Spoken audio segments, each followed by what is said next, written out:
Hi hello నమస్తే welcome to విజయ మా ఊరు ఆడియో బుక్స్ ఛానల్. నేను విజయలక్ష్మిని. ఫ్రెండ్స్, నవల స్రవంతిలో మరో చక్కటి నవలతో మళ్ళీ మీ ముందుకు వచ్చానండి. ఈరోజు మీకు వినిపించబోతున్న నవల ప్రముఖ రచయిత లల్లాదేవి గారి బ్లాక్ టైగర్ నవల. బ్లాక్ టైగర్ నవలను ఆడియో సీరియల్గా ఈ రోజు నుంచి మీకు అందించబోతున్నాను. కథలోకి వెళ్లే ముందు ఒక చిన్న రిక్వెస్ట్ అండి. ఆడియో పూర్తిగా వినండి. నచ్చితే గనక తప్పకుండా లైక్ చేయండి, షేర్ చేయండి, కామెంట్ చేయండి. చాలామంది ఆడియో అయితే వింటున్నారు కానీ లైక్ చేయడం, కమెంట్ చేయడం మాత్రం మర్చిపోతున్నారు. మరి మీరు లైక్ చేసి కమెంట్ చేస్తే నాకు ఇంకొంచెం ఎంకరేజ్మెంట్గా ఉంటుందన్నమాట. సో లైక్ చేయడం, కమెంట్ చేయడం మాత్రం మర్చిపోకండి. అలాగే ఇంకా మీరు ఎలాంటి నవలలు వినాలనుకుంటున్నారో ఆ నవలల పేర్లు, రచయిత పేరుతో సహా నాకు తెలియజేస్తే అవి తప్పకుండా నాకు అవైలబుల్గా ఉంటే మాత్రం తప్పకుండా వినిపించే ప్రయత్నం అయితే చేస్తాను. అలాగే మీ కామెంట్స్కు కూడా ఎప్పటికప్పుడు తప్పకుండా సమాధానం అయితే ఇస్తాను. కాబట్టి మీరు లైక్ చేయడం, కమెంట్ చేయడం మాత్రం మర్చిపోకండి. మరి ఇక నవల్లోకి వెళ్ళిపోదాం. లల్లాదేవి గారి నవల బ్లాక్ టైగర్ ఆడియో మొదటి భాగం. ఆకాశం చిల్లులు పడింది. ఫెళ ఫెళ ఫెళ దిక్కులు పగిలిపోతున్నాయి ధనాధన్ అంటూ. 100 పిడుగులు ఒకేసారి పడుతున్నట్టుగా అనిపించింది. భూకంపం వచ్చిందా, భూమి బద్దలవుతోందా అన్నట్టు పక్కనున్న భవనాలన్నీ గజగజ వణికాయి. క్షణకాలం ప్రకృతి నిర్ఘాంతపడి నిలిచిపోయింది. పరిసరాలు దట్టమైన మేఘాలు కమ్మినట్టు నల్లని పొగతో ఆవరించాయి. కని విని ఎరుగని విస్ఫోటనం. జనమంతా రాతి బొమ్మల్లా నిలిచిపోయినారు. మరుక్షణం చైతన్యం తెచ్చుకుని కాలికి దొరికిన దారుల వెంట పరుగు తీస్తున్నారు. యహసే నికల్ జావ్, భాగో భాగో అరుస్తూ వీధుల వెంట పరుగులు తీస్తున్నాడు ఒకతను. ఎక్కడి వాహనాలు అక్కడే నిలిచాయి. ఆకాశంలోకి లేచిన ముక్కలు, ఇనప ఊచలు, సిమెంటు పెచ్చులు క్రిందికొచ్చి పడుతున్నాయి. బాంబు బాంబు, బాబోయ్ బాంబు పేలింది, పరిగెత్తండి పరిగెత్తండి. జనం రద్దీగా ఉండే ఆ వీధిలో అలజడి చెలరేగింది. సముద్రంలో పిడుగు పడినట్టయింది. సాయికృప కాంప్లెక్స్ పేలిపోయింది. ఆ విస్ఫోటనానికి విభ్రాంతులై పరుగులు తీస్తున్నారు జనం. ఆవురావురని ఏడుస్తున్నారు కొందరు. భవనం పునాదులు కూడా బీటలు వారాయి. అయ్యో అయ్యో, పాపకి గుండాగిపోయింది. ఆ రాకాసి మోత వింటూనే ఉలిక్కిపడి కళ్ళు పెద్దవి చేసింది. అంతే, ప్రాణం పోయిందిరో దేవుడా. ప్రేగులు త్రెంచిపోసి జన్మ ఇచ్చిన తల్లి గుండె లవిసేలా ఏడుస్తోంది. ఆ క్రితం రాత్రే తొలి రాత్రి జరుపుకున్న ఓ కొత్త జంట బయటకు రావడానికి సిగ్గుపడి గదిలోనే ఓ మూల ప్రాణభయంతో బిగుసుకుపోయారు. పిల్లలు, ఆడవాళ్లు ఏడుస్తూ సాయికృప పరిసరాల్లో నుంచి గుంపులు కట్టి వీధిలోకొస్తున్నారు. భవనమంతా మంటలలుముకున్నాయి. పెను మంటలు గగనానికి లేస్తున్నాయి. విస్ఫోటనం జరిగి 5 నిమిషాలైంది. ఎక్కడెక్కడ జనము పరుగుల మీద ఆ వీధిలోకొస్తున్నారు. సైకిళ్లు, రిక్షాలు, ఆటోలు, కార్లు తొక్కిసలాటవుతోంది. ఆ కొద్ది నిమిషాల్లో కొన్ని వేల మంది వచ్చారు. కొంతమంది యువకులు సాహసంతో నడుం కట్టారు. భవన శిథిలాల్లో నుంచి, పెనుమంటల్లో నుంచి ముందు మనుషుల్ని ప్రాణాలతో బయటకు చేర్చే ప్రయత్నాలు చేస్తున్నారు. మరికొందరు దూరంగా ఉండి సలహాలిస్తున్నారు. క్షణక్షణం మంటలు పెద్దవై మింటికి లేస్తున్నాయి. ఆ వీధిలో షాపులన్నిటిలో బల్బులు, ట్యూబులు పగులుతున్నాయి. మంటలు చుట్టూ అంటుకున్నాయి. టప్ టప్ ఫట్ ఫట్ మంటూ మోతలు వినిపిస్తున్నాయి. మరికొద్ది నిమిషాలకి ఎస్ఎస్లో ఫీజులు మాడి కరెంట్ ఆఫ్ అయిపోయింది. ఆ చుట్టుపక్కల ఇళ్లు తగలబడుతున్నాయి. నా మొగుడు గదిలోనే ఉండిపోయాడు, మంటల మధ్య చిక్కుకుపోయాడు, బాబోయ్ రక్షించండి రక్షించండి. మా పాప పరిగెడుతూ 2వ అంతస్తులోంచి క్రింద పడిపోయింది, help her, save my baby. తన చీరకు నిప్పంటుకున్నా, చుట్టూ మంటలు పోల్కరిస్తున్నా లెక్క చేయకుండా పాప కోసం పరితపిస్తోంది ఓ మాతృహృదయం. అమ్మ ఆ గదిలో ఉండిపోయింది, వెళ్ళి తీసుకొస్తాను. జనంలో నుంచి మంటల్లోకి దూకాలని ప్రయత్నిస్తున్నాడో యువకుడు. అత్త కోసం మంటల్లో మాడిపోకండి, మీరు కూడా నాకు దక్కరు, నా మాటలు వినండి, నా మాంగళ్యం, నా పసుపు కుంకాలు అంటూ భర్తని ఉడుంపట్టు పట్టి నిలవరించింది ఓ ఇల్లాలు. మంటలు మరింత పైకి లేచాయి. వస్తువులతో పాటుగా మనుషులు కూడా తగలిబడిపోతున్న పొగ వాసన వ్యాపించింది. వీధంతా కమురు కంపు. ఎందరొచ్చారో ఎందరు పోయారో. అగ్ని జ్వాలలు భీకరమైన స్థాయికొచ్చాయి. పోయినవాడు పోగా మిగిలినవారు ఆశలు వదులుకున్నారు.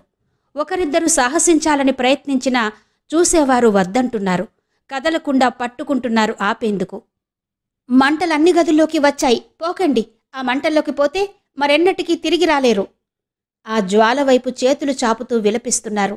తల్లుల్ని కోల్పోయిన పిల్లలు, పిల్లల్ని కోల్పోయిన తల్లులు, భర్తల్ని కోల్పోయిన భార్యలు పసుపు కుంకాలు తుడుచుకుపోయి ఆ పైన గర్భశోకం కూడా కలిగిన వంచితులు, దీనులు, అరుపులు, ఆక్రందనలు. గణగణమంటూ గంటలు వినిపించాయి. అమితమైన వేగంతో జనసముద్రాన్ని చీల్చుకువచ్చాయి ఫైర్ ఇంజన్లు. ఫైర్ స్టేషన్ సూపరింటెండెంట్ క్రిందకి దిగాడు. ఫైర్మెన్లు ఫుల్ డ్రెస్లో సింహాల్లా దిగివచ్చారు. అయ్యా, రక్షించండి, బాబూ, కాపాడండి, దేవుడా, మమ్మల్ని దయచూడు. ఇంకా తమ వాళ్ళు, తమ ఆస్తులు మిగిలి ఉంటాయన్న ఆశతో శోకిస్తున్న జనం వెంటపడ్డారు. హటావో, హటావ్, భాగో, దూర్ చలో, హమారా కామ్ కర్నే దో, అరే బాబా, హట్. చుట్టుముడుతున్న ఆర్తుల్ని ఒత్తిగించుకుని కర్తవ్యం వైపుగా దూసుకుపోతున్నారు ఫైర్మెన్. గందరగోళ పడుతున్న జనంలో నుంచి ఫైర్ ఇంజన్ సాయికృప కాంప్లెక్స్ ఆవరణలోకి చొచ్చుకుపోయింది. పొజిషన్ చూసి సూపరింటెండెంట్ నిర్ణయించాడు. ముందుగా క్రింద నుంచే మంటల మీద దాడి చెయ్యాలి. పక్క వాటాల్లో మనుషులు కాపురాలుంటున్నారు. పై అంతస్తుల్లో అన్ని ఆఫీసులే. ప్రొసీడ్, అటాక్ ఆర్డర్ ఇచ్చాడతను. సుదీర్ఘమైన వాటర్ పైపుల్ని ఈడ్చుకుంటూ ఫైర్మెన్ భవనం 4 దిక్కులకి దూసుకుపోయారు. క్రేన్ చివర తగిలించిన హుక్కు వేలాడుతోంది. ఉక్కు తీగలతో అల్లిన వల. దానిలో పైపులు పుచ్చుకుని 2 కూర్చున్నారు. క్రేన్ పైపైకి లేచింది. పైపులు నీరు చిమ్మాయి. మొదటి అంతస్తులో అగ్నికీలలు తగ్గుముఖం పట్టాయి. గ్రౌండ్ ఫ్లోర్లో మంటలు పూర్తిగా చల్లబడ్డాయి. నల్లగా కనిపిస్తోంది. ఇంకా పొగ వస్తోంది. ఫైర్మెన్లు చురుగ్గా కదులుతున్నారు.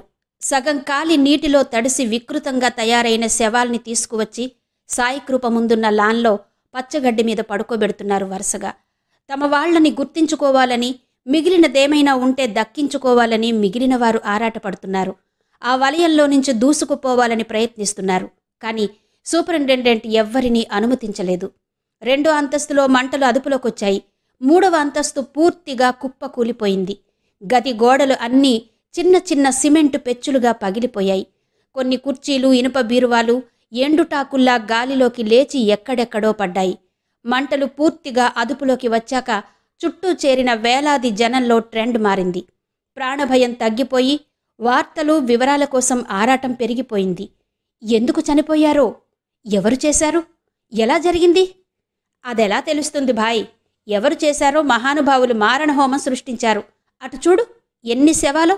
నేను పుట్టి పెరిగాక ఇలాంటి ఘోర దృశ్యం చూడనే లేదు. ఇల్లు దాటి వచ్చిన ముఖమాయితేగా ఇలాంటివి చూడ్డానికి.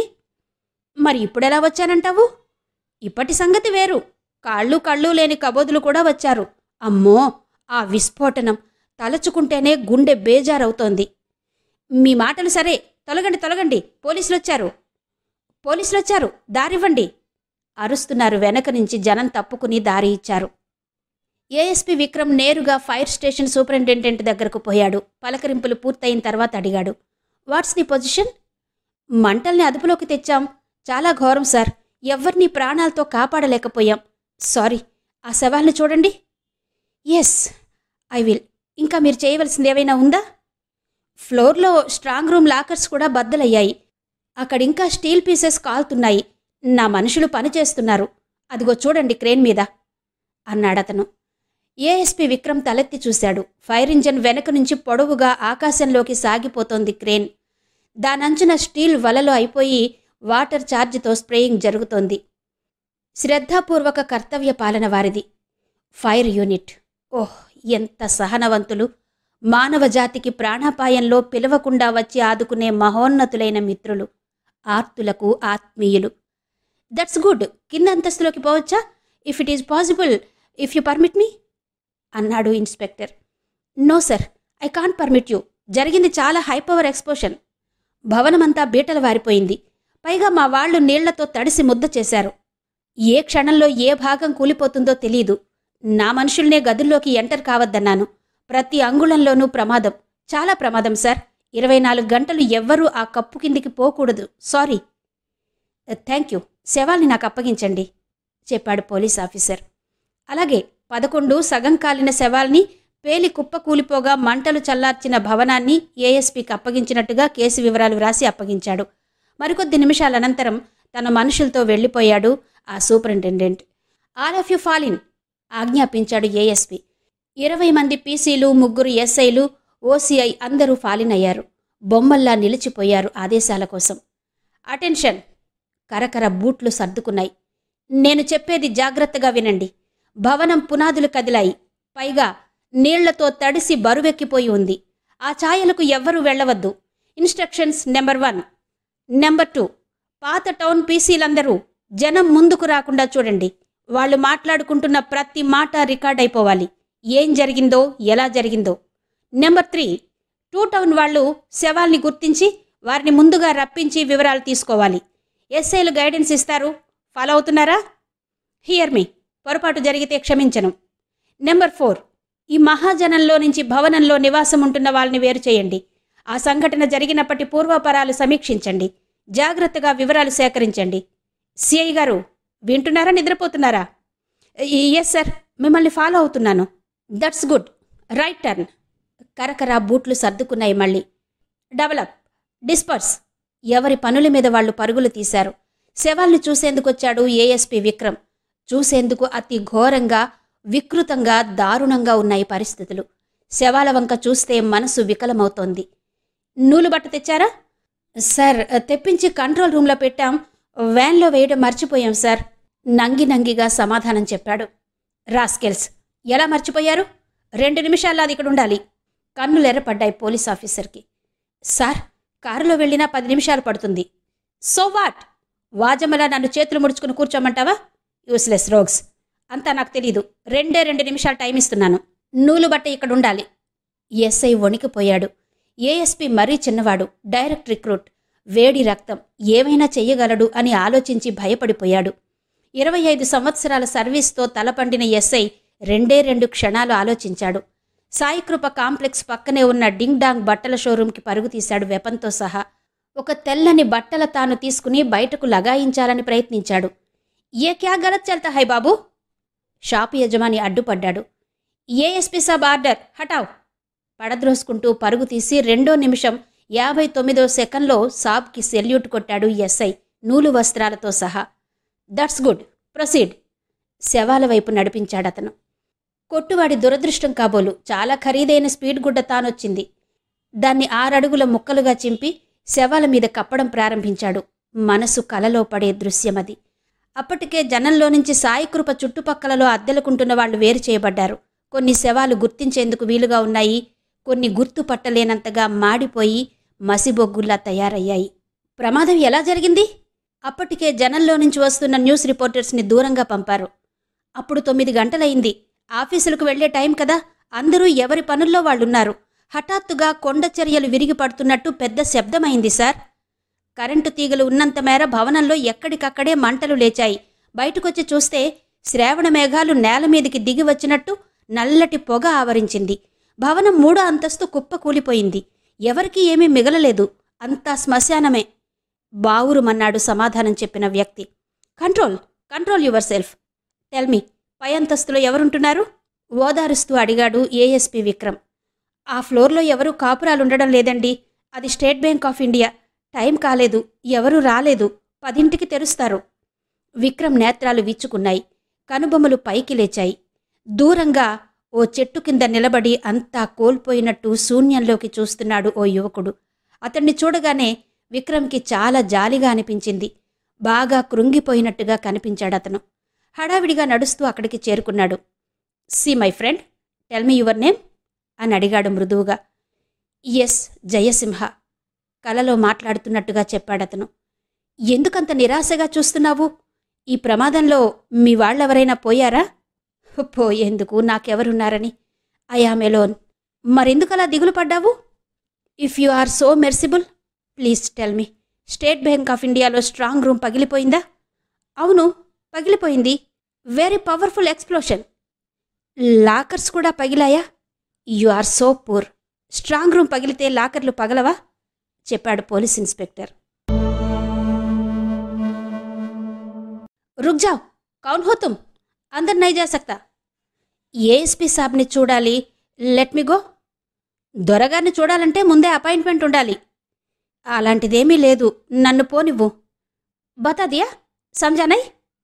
కాదు, నేను ఏఎస్పీతో మాట్లాడాలి, అర్జెంట్. మొరాయించి ముందుకు వెళ్లాలని ప్రయత్నించాడు జయసింహ. క్యా బతమీజీ, చలో హటో. భుజాలు పట్టుకుని అడ్డగించాడు గార్డు. ఏఎస్పీ సాబ్ ఆప్కో హోతా హై క్యా అంటూ మొరటుగా ఎద్దేవా చేశాడు. ఓ ముఖ్యమైన విషయం మాట్లాడాలంటే వినవేం? బలాన్ని ప్రయోగించైనా ముందుకే పోవాలని ప్రయత్నిస్తున్నాడు జయసింహ. వారి మధ్య జరుగుతున్న సంఘర్షణంతా దూరం నుంచి గమనిస్తున్న ఓ పోలీస్ ఆఫీసర్ వారి దగ్గరగా వచ్చాడు. దేకో సాబ్, పాగల్ హే క్యా? గార్డు వాపోయాడు. ఎవరు మీరు? ఆఫీసర్ అడిగాడు. నా పేరు జయసింహ. ఎందుకొచ్చావు? ఏఎస్పీతో మాట్లాడాలి. దొరగారు నీకు ముందే తెలుసా? ఒక్కసారి చూశాను. అదా సంగతి. ఏం మాట్లాడతావు? నిన్న జరిగిన బ్లాస్టింగ్లో బ్యాంక్ లాకర్. కమాన్, ఫాలో మీ. మరింత ఎక్కువ వివరాలు బయట పెట్టనివ్వకుండా వెంట తీసుకుపోయాడు పోలీస్ ఆఫీసర్. కంప్లైంట్స్ రూంలో 2 ఆఫీసర్స్ డ్యూటీలో ఉన్నారు. మరో 2 ఓ కేసు గురించి మాట్లాడుకుంటున్నారు. డిపార్ట్మెంట్కి సంబంధించని మరో వ్యక్తి లోనికి రావడం గమనించి మాటలు నిలిపేశారు. Friends, see him. చాలా ముఖ్యమైన పని మీద వచ్చాడట. ఓ ఆట వస్తువుని అప్పగించినట్టుగా చెప్పాడు. చిరునవ్వు ముఖాలతో అందరూ అతని వంక చూశారు. అలాంటి సహజ ముద్ర క్రిమినల్స్ ముఖంలో కనిపించదు. అందరూ పోలీస్ ఆఫీసర్స్ని చూడగానే తప్పకుండా వారి ముఖాల్లో రంగులు మారతాయి. కూర్చోండి, మర్యాదిచ్చాడు ఓ ఆఫీసర్. కూర్చున్నాడు Jayasimha. Let us know who are you? దుబ్బులా అందంగా అమరిని మీసాన్ని దువ్వుకుంటూ ఓరగా మిగిలిన వారి వంక చూస్తూ అడిగాడు. చాలా సీరియస్గా సాగే పనుల మధ్య ఇదొక చిన్న తమాషా. అందరిలో కొద్దిపాటి ఉత్సాహం, ఆసక్తి కనిపించాయి. ఉత్సాహం రేకెత్తింది. చేరవలసిన చోటు ఇంకా దూరంగానే ఉండిపోయింది. వినయంగా బదులు చెప్పాడు జయసింహ.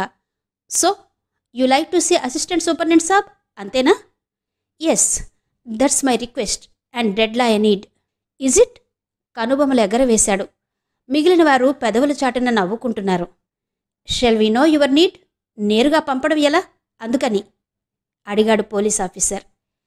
సైలెంట్గా మనుషుల మధ్య ప్రవహిస్తున్న తమాషా పెద్ద నవ్వులుగా బయటపడేందుకు సిద్ధంగా ఉంది. మొన్న జరిగిన ప్రేలుడిలో నాకు సంబంధించిన ఓ సమాచారం అడగాలనొచ్చాను. అందరూ ముఖాలు చూసుకున్నారు. పక్కగా ఉన్నవారి మనసులు సీరియస్గా అయ్యాయి. లుక్, అలాంటి విషయాలు నేరుగా వారిని అడగకూడదు. ముందుగా మాకు చెప్పాలి. అది ఎంత ప్రాముఖ్యత కలిగిన విషయమైతే దొరగారితో మాట్లాడేందుకు మేమే పంపుతాం. ఓ సంగతి చెప్పు. నువ్వు అడగాలని వచ్చావా, చెప్పాలని వచ్చావా? అడగాలనే వచ్చాను. కమాన్, మాతో చెప్పు. ఏంటి నీ అనుమానం, అవసరం? లాకర్స్ అన్నీ పగిలాయా? ఆ సంగతి చెప్పేందుకు అప్పుడే వీలు కాదు. నువ్వు ఎన్నో నెంబర్ లాకర్ గురించి అడుగుతున్నావు? 88. అందులో నువ్వేం దాచావు? నేను నా సందేహం తీర్చుకునేందుకు వచ్చాను, మీ సందేహాలు తీర్చేందుకు కాదు. లాకర్లో నేనేం దాచానో ఇప్పుడప్పుడే చెప్పకూడదు కదా. ఆ నెంబర్ లాకర్ పగిలిందా లేదా, ఆ వివరం కావాలి నాకు. మీరు చెప్పగలరా?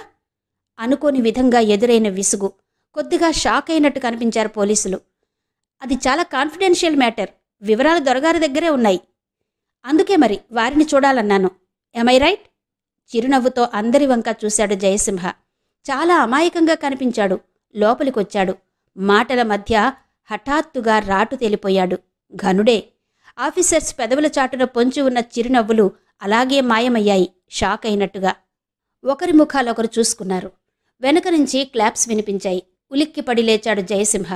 ఆఫీసర్స్ పాతిన మేకుల్లా బిగుసుకుపోయారు. డియర్ స్టూపిడ్స్, మిమ్మల్ని దంచేశాడు. తెలివి కలిగిన వాళ్లైతే, డిపార్ట్మెంట్ మ్యాగ్నిఫికెన్సీకి తగిన వారసులైతే అతనికి సమాధానం చెప్పాలి. Open the door for him. ఆత్మీయంగా మందలిస్తూ అమిత వేగంగా లోనికి వెళ్ళిపోయాడు ఏఎస్పీ విక్రమ్. Yes sir. స్టిఫ్గా అయిపోయి సెల్యూట్ కొట్టాడు. ఆర్డర్లీ స్ప్రింగ్ డోర్ తెరిచి పట్టుకున్నాడు. తగినంత బలం లేకుండా తమాషాకైనా మా వాళ్ల జోలికి రాకూడదు. It's a hell. So it be. మీరు చెప్పిందంతా విన్నాను. కూర్చో జయసింహ. Thank you sir. కూర్చున్నాడు అతను. ఆ లాకర్ మీరెందుకు తీసుకున్నారు? ఏం దాచారందులో? అడిగాడు ఏఎస్పీ. 2 అదృష్టం కలిసి వస్తుందని తీసుకున్నాను. నువ్వేం చదువుకున్నావు? ఎందుకు ఉపయోగిస్తుందో తెలియదు, కానీ ఎంఏ చేశాను. పోస్ట్ గ్రాడ్యుయేషన్ చేశావు. అదృష్టం కోసం చూస్తావన్నమాట. Really PT. స్వశక్తి మీద నమ్మకం లేదా నీకు? జీవితంలో అనుకున్నది సాధించగలిగిన వాళ్ళు స్వశక్తి గురించి మాట్లాడతారు. శక్తి ఉంది, అది రాణిస్తుందన్న నమ్మకం లేదు అన్నాడు జయసింహ. ఆత్మవిశ్వాసాన్ని కోల్పోయావన్నమాట. నేను పోగొట్టుకోలేదు. నా చుట్టూ ఉన్న పరిస్థితులు చూశాక అదే నీరు కారిపోతోంది. పరిస్థితులా? నువ్వేం చూశావు? వయసులో నీకన్నా అంత పెద్దవాడిని కాదనుకుంటాను. భయపడకుండా చెప్పు అన్నాడు ఏఎస్పీ. సార్, మన చుట్టూ ఉన్న సమాజం చాలా డిజార్డర్లో ఉంది. ఏ క్షణంలో ఏం జరుగుతుందో ఎవ్వరికీ తెలీదు. Unsecured society. ఎవరు ఏం చేస్తారో ఎవ్వరూ ఊహించలేరు కదా. ఈ సువిశాల పవిత్ర భారతావనిని పాలించే ఏ శిఖరాగ్ర నాయకుడి మీద ఏ క్షణంలో హత్యా ప్రయత్నం జరుగుతుందో ఎవ్వరికీ తెలియదు. ప్రజలు ఆర్థికంగా సామాజికంగా ఊబిలో దిగిపోయున్నారు. వాళ్ళకి అందమైన అబద్ధాలు చెప్పి మరింత ఊబిలోకి దింపేవారే కొన్ని చోట్ల వారికి పాలకులవుతున్నారు. కొందరికి అర్థం కాదు, కొందరు అర్థం చేసుకోరు, కొందరు అర్థమైనా కానట్టుగా నటిస్తారు. ఈ దేశంలో ప్రజాస్వామ్యం చాలా ఘోరంగా విఫలమైపోయి ప్రజలు దీనులైపోయారని అందరికీ తెలుసు. కానీ లాభం ఉన్నవాళ్లు లేనివాళ్లు కూడా ఈ ప్రజాస్వామ్యం చాలా పవిత్రమైంది అంటారు. ఎందుకంటారో మరి. ఒక వంచితురాలు అధికారులు సాయం కోరితే ఆమె మరింతగా వంచితురాలు కావచ్చు. మనిషికి చాలా ప్రాథమికమైన హక్కులు కదా, విద్య, వైద్యం, న్యాయం లాంటివి. వాటిని కూడా డబ్బిచ్చి కొనుక్కోవాలి. చాలా ఖరీదైపోతోంది. పాలకులు స్వార్థపరులైతే ఇలాంటివి జరగడం అసాధ్యం కాకపోవచ్చు. కానీ దశాబ్దాల పాటు గురవుతున్న ప్రజలే ఇదేంటని ప్రశ్నించరు. ఒక లక్షాధికారి డ్రైవర్కి జీతం ఇవ్వకపోతే అది ఒక సంఘటన కాదు, ఏమీ జరగదు. ఒక వీధి నాయకుడు రిక్షా కూలీకి బాడుగ ఇవ్వకుండా బెదిరిస్తే ఈ దేశంలో ఏ దిక్కు లేదు. హత్యలు, దోపిడీలు, దహనకాండలు, మానభంగాలు బలం కలిగిన వాళ్లు నిరాఘాటంగా సాగిస్తూనే ఉన్నారు.